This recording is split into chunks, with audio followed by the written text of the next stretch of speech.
سامعین حضرات، ہمارا آج کا یہ پروگرام یہ روبی ٹاک انٹرنیٹ پر ملک اور بیرون ملک لائیو سنا اور دیکھا جا رہا ہے۔ اب تک جن شہروں کے لوگوں نے سن کر اور دیکھ کر میسج کیے ہیں، روبی ٹاک والے جو یہاں میڈیا والے بیٹھے ہوئے ہیں، انہوں نے لکھ کر دیا ہے کہ فرانس میں، یورپ میں، حیدرآباد آندھرا پردیش اور سندھ پاکستان، جبل پور مدھیہ پردیش، راولپنڈی اور کرناٹک اتر پردیش کے مختلف صوبوں مختلف شہروں میں اس پروگرام کو دیکھا اور سنا جا رہا ہے۔ سامعین حضرات، ہم اور آپ جس طریقے سے ماحول کو سازگار کیے ہوئے ہیں، آخرکار علم و ادب کی بستی ہے اور علم و ادب کی محفل ہے، لہذا ایسے ہی پرسکون ماحول بنائے رکھیں بغیر کسی تمہید اور تاخیر کے۔ میں اپنے ایک مقرر ذی شان، حامل قرآن، عالم معانی و بیان، حضرت مولانا محمد آصف صاحب ثانی امانت اللہ بجنور دامت برکاتہم سے التماس کر رہا ہوں کہ آپ بیڑا اٹھائیں اور ہمارے اور تمام سامعین کی روبرو اپنے پند و نصائح سے ہم سب کو نوازیں۔ حضرت مولانا محمد آصف صاحب دامت برکاتہم۔ نحمده ونصلي على رسوله الكريم، اما بعد، فاعوذ بالله من الشيطان الرجيم، بسم الله الرحمن الرحيم۔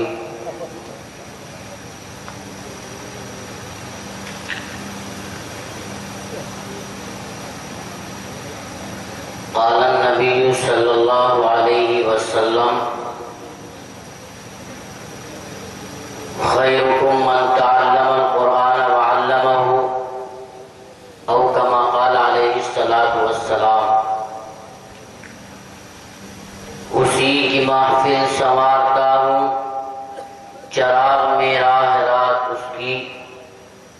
اور اسی کے مطلب کی کہہ رہا ہوں، زبان میری ہے بات اس کی۔ صدر محترم،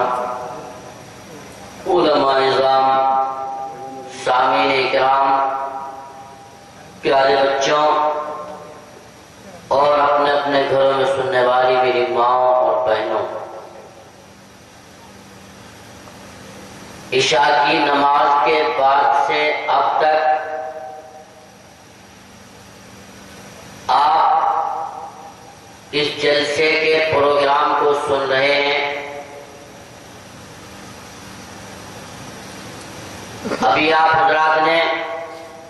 اپنے مدرسے کے طلبہ و طالبات کی نعتیں، نظمیں، تقاریر سنی اور اس سے یہ اندازہ لگایا کہ آپ کے بچوں کے ساتھ حضرت قاری محمد آصف صاحب مدد اللہ العالی نے کیا محنتیں کی ہیں، ان کے جوہر علم کو بنانے، سنوارنے، نکھارنے میں کیا کاوشیں کی ہیں، اس کا آپ نے اندازہ لگایا۔ اور اس کے بعد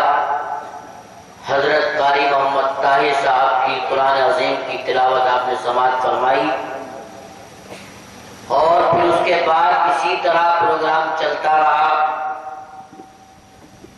درمیان میں حضرت مولانا ذاکر صاحب کی تقریر آپ نے سماعت فرمائی، اور اس کے بعد ہم سب کے بزرگ مادر علمی سے تشریف لائے ہوئے حضرت الحاج مولانا قاری عبدالرؤوف صاحب کی مسلسل 1 گھنٹے کی تلاوت آپ نے سماعت فرمائی۔ یہ سارا پروگرام چلتا رہا، آپ بیٹھے رہے، لہذا سنتے سنتے سنتے سنتے 12:30 بج گئے۔ دیکھ لو گھڑی بج گئے کہ نہیں؟ ارے بولو، بج گئے کہ نہیں؟ اب تو جی یہ چاہتا ہے کہ دعا ہو جائے اور ہم گھر کو چلے جائیں۔ جب میں نے آپ کے جلسے میں داخلہ لیا تھا، اس جلسگاہ میں آیا تھا،